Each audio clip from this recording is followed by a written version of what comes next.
Here are 6 metrics that tell you if your competitors are beating you on Google Ads. All you need to do is look at your auction insights. To get there, all you need to do is click on a campaign of your choice, then click on Insights and Reports, and then Auction Insights. This is going to tell you from a campaign level who your main competitors are and what kind of impressions or overlap rates and position above rates that you have. And I'll explain each one of these. What I want you to do really is go into a specific ad group that you're aware of, and you might want to look at the competitors from an ad group level because it's more accurate, because it'll combine all of your search terms, and based on those search terms, who your likely competitors are for those search terms who are actually bidding on the same keywords as you. So we might click on this one, and as you can see, we've got more competitors here, and we've got different metrics showing compared to the campaign level. So let's get into each one of these. The first one is impression share. So we all kind of know impression share. It's basically the percentage of times that your ad showed up out of all the times that it could have shown up, right? So if mine says 49% of the time here, and then my competitor says 29%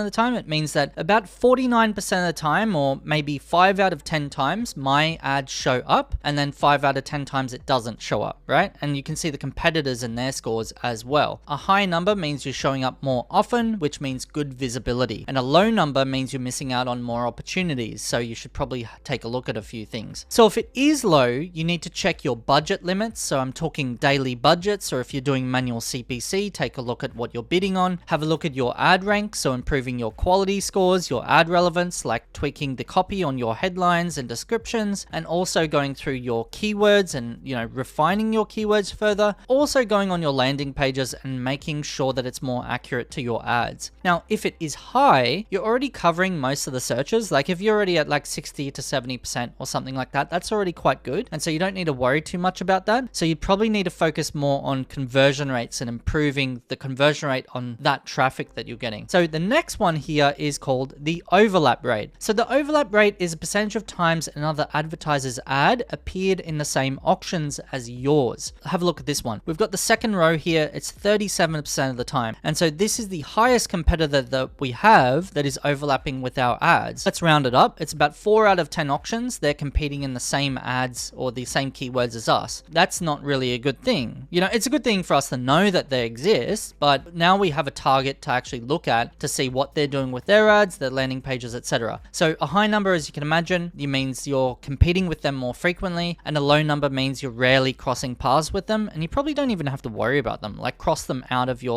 radar because they're not that much of a threat. Okay, so a high overlap rate means you need to investigate that competitor. You don't have to, but it's recommended, generally speaking, to investigate that competitor, check their ads, their offers, their landing pages, see whether or not they're beating you on their offers, or their website's better or loads faster or mobile, blah blah blah blah blah. But don't get too obsessed with it. I see a lot of business owners get too obsessed with competition, and it's a losing battle because you're always racing to the bottom, And a low overlap rate, you probably don't have to worry about them, as I said before. So the third one is the position above rate, and it just means of the times you overlap with that competitor, like what we just saw before, how often did they rank higher than us?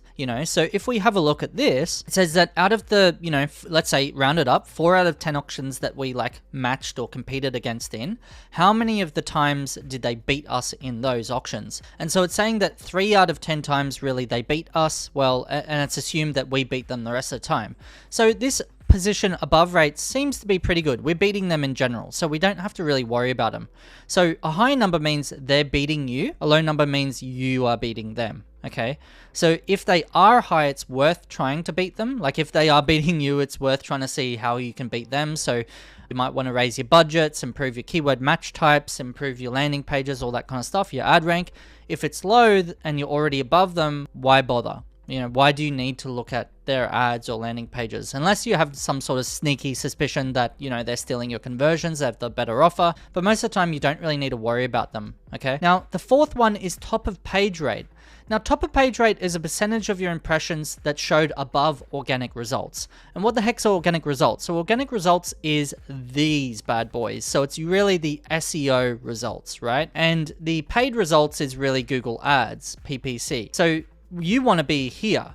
if you're bidding on Google Ads, you want to be in these positions, of course, because it's a higher likelihood that someone's going to click on your ads. Now, there is pros and cons to this. Some people think that a lot of people just skip past the ads straight away and go to like towards the bottom or the organic search results, which is somewhat true. It's open to debate at the moment. What does this mean? So this means that if it's high, they're above organic SEO most of the time. So they're, in these top 3 positions, where if it's a low number, it means that their ads are falling below the organic search results. So they're at the bottom of the page if it's a low number. So if we see here, we're on top of page 86% of the time.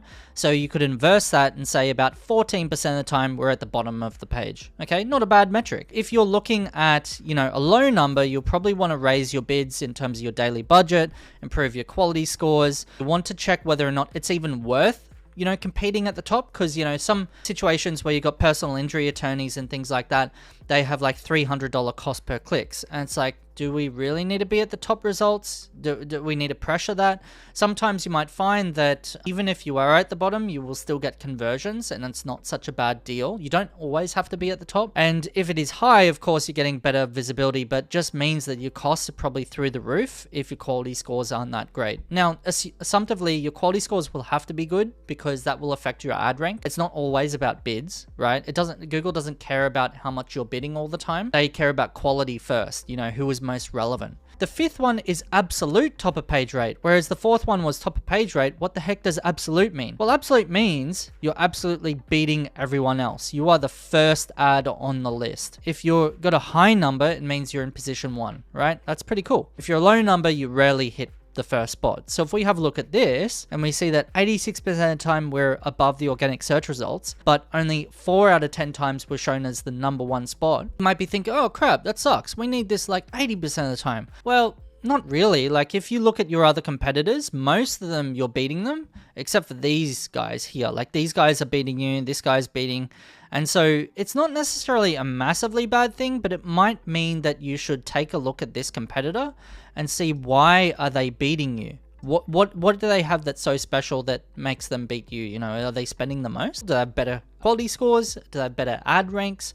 And then after all of that, are they beating you in budget and things like that? So that they're things to consider as well. So if you've got a high number, it's really, really good for your visibility, of course, but you need to see whether or not you're willing to keep sustaining that expense, okay? Whether or not you should lower your bids a little bit or lower your daily budgets so that you're not always spending the most to get the top spot. Whereas if you've got low numbers, I wouldn't really stress about that. It's not the end of the world. You're still in the top 3 search results. And even then, like that's not such a bad thing if you're not always in the top 3 search results. So the final one is called outranking share. And outranking share just means how often you ranked higher than a competitor or showed when they didn't show, right? So a high number means you're beating them more often, and a low number means they're beating you more often. So as you can see here, all of the competitors have around 40% up to not quite 50%. You want this number to be high. You want this number to be like 50 to 60 to 70% so that it's an indicator that you're beating them most of the time. But what we're seeing on average is most of these competitors are beating us in the outranking share.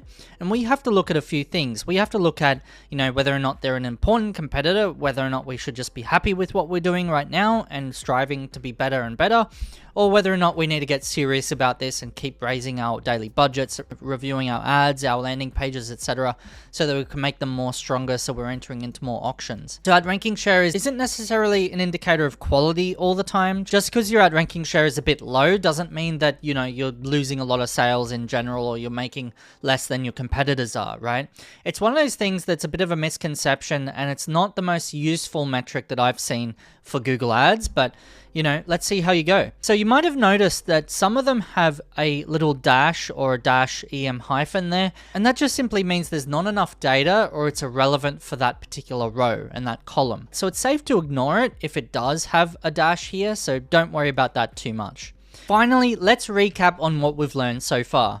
So impression share just means, am I visible enough? If it's a high impression share, that's amazing. Overlap, who am I fighting with? Position above simply means, are they above you? Is your competitor beating you literally where their ad is placed on the search engine results page? The top of page and absolute top of page rate simply means, how high am I up on the page? Am I at the very top a lot of the time, or some of the time, or not at all? And then finally, outranking share. Am I winning or losing against specific competitors in relation to when my ads are shown? It doesn't mean that your competitors are literally beating you in terms of revenue generation, profit, all that kind of stuff. So that, like, take that with a grain of salt sometimes, okay? So I hope that helps. If you've got any questions, more than happy to answer them, and I'll see you in the next video.